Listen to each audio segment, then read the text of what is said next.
Assalamualaikum warahmatullahi wabarakatuh. Selamat pagi rekan-rekan mahasiswa sekalian ataupun rekan-rekan sekalian. Kembali lagi dengan saya Siti Nurul Fauzia SSI. Pada pembahasan kali ini saya akan berusaha memaparkan tentang bagaimana sih seorang wirausaha itu merintis bisnisnya agar bisa berkembang. Jangan lupa untuk subscribe, like, and comment video saya, channel saya Gado-Gado at Home. Ya, sebenarnya saya sendiri bukanlah seseorang yang memiliki usaha yang besar ataupun usaha yang telah maju. Jadi saya akan membahas usaha ini berdasarkan teoritis dan pengalaman yang sudah saya jalani. Tidak bisa dipungkiri sebagai seseorang yang ingin merintis sebuah usaha, kita akan berpikir apakah kita punya modal untuk mengerjakan usaha tersebut.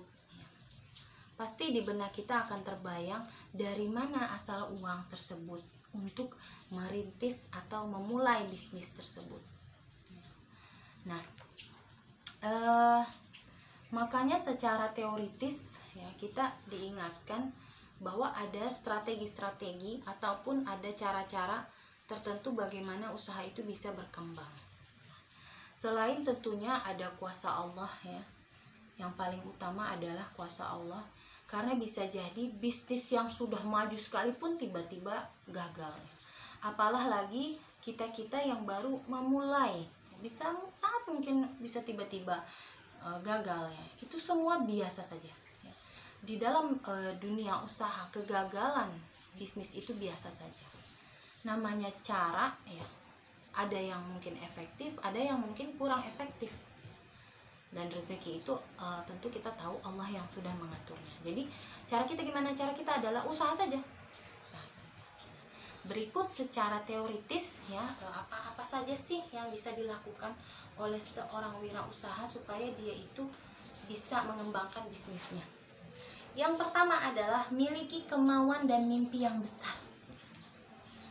Bagaimana mungkin kita itu punya bisnis yang besar kalau kita sendiri tidak tahu mau ngapain bisnis kita itu ya. Kita tidak punya kemauan, kita juga tidak punya mimpi ya. Itu ternyata penting oleh seorang pengusaha. Karena nanti ya, ketika kita menjalani usaha bisa saja di tengah jalan kita mengalami kebosanan ya. Kalau dia tidak punya kemauan dan mimpi yang besar, ya udah mungkin terhenti di situ saja, stuck di situ, berhenti begitu ya. Dia udah puas aja, udah dia udah antara dua, antara dia bosan atau puas, udah tidak mengembangkan lagi.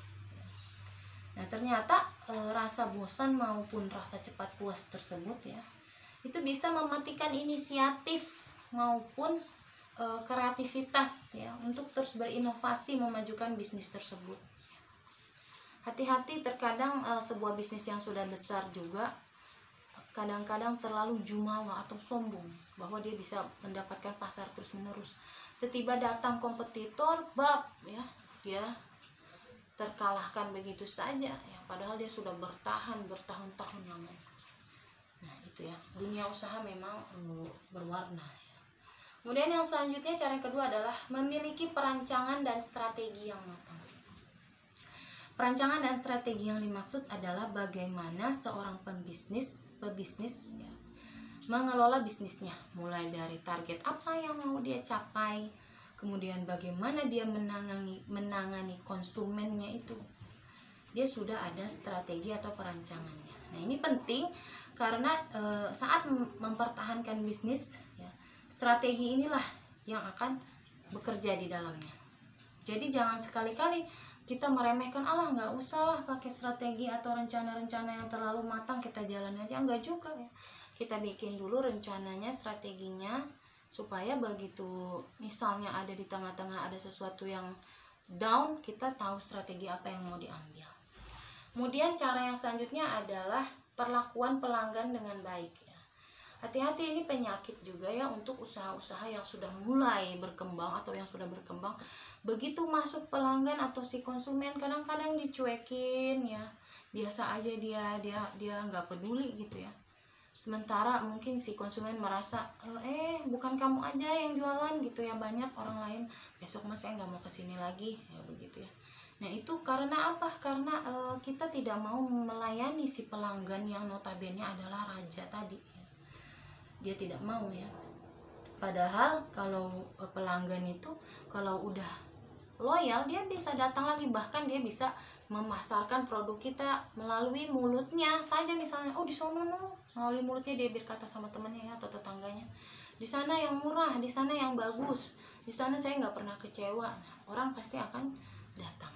Nah, kemudian yang keempat adalah adanya inovasi dan kreativitas. Nah ini poin yang penting ya dalam sebuah usaha, karena gimana pun zaman itu akan terus punya kemajuan ya, baik dari sisi teknologi ya maupun kebutuhan ya. Nah disitulah kita sebagai pelaku usaha harus berusaha juga mengikuti trennya, bagaimana inovasi kita, kreativitas kita ya. Kemudian yang selanjutnya adalah bangun koneksi yang seluas-luasnya ya. Jadi kita kalau bisa kita koneksi atau jaringan itu ditambah sebanyak-banyaknya. Jangan sampai kita merasa malu kalau aku gabung sama kelompok ini lagi gitu ya, sama teman-teman aku yang dulu itu, jangan ya. Kalau kita untuk membuat koneksi yang bagus ya, mereka juga akan percaya sama kita, dan setiap barang yang kita tawarkan mereka juga akan merasa dia jujur. Jujur maksudnya orangnya jujur, pasti dia menginformasikan barangnya dia yang dia jual juga dengan jujur. Nah jadi koneksi itu harus dicari sebanyak-banyaknya, kalau perlu di list ya, bagi yang bersungguh-sungguh ya. Itu adalah strategi ataupun cara bagaimana kita memulai usaha. Sifat-sifat itu, cara-cara itu harus kita miliki, walaupun kita tahu bahwa usaha itu naik turun ya. Nah itu adalah sunatullah atau biasa ya. Yang paling penting adalah kita berusaha memahami ilmunya untuk mempraktekannya. Mudah-mudahan nanti ada jalannya. Oke, terima kasih. Assalamualaikum warahmatullahi wabarakatuh. Dadah.